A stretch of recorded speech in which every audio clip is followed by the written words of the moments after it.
روز پرچم دولتی در ناحیه فرخور از جمع‌آوری تنتنوی در میدان به نام اسماعیل سامانی آغاز گردید. با مناسبت این جشن مبارک ملی، نمایندگان مقامات‌های حفظ حقوق، تشکیلات و مؤسسه‌ها، معلمان و اهل جماعتچگی ناحیه جمع آمدند. در جمع آمد رئیس ناحیه ساکنان ناحیه را بخشیده به روز پرچم دولتی تبریک گفته قید نمود که پرچم دولتی در زمان استقلالیت دولتی وسیله اساسی تحکیم وحدت ملی، راهنمای مردم کشور به سوی آینده نیک و نشان پابرجا بودن دولت صاحب استقلال ما در عرصه جهان گردیده است.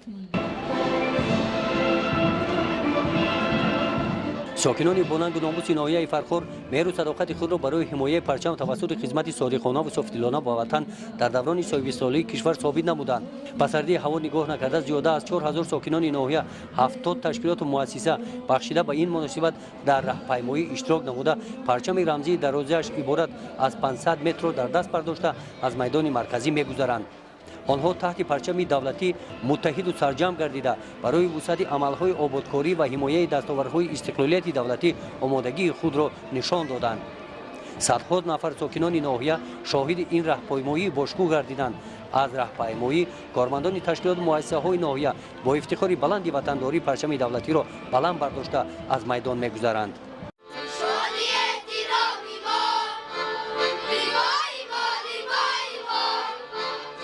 در گوشه دیگر میدان باشد قسمت فرهنگی چهاربینی بخشیده به روز پرچم دولتی ادامه داشت.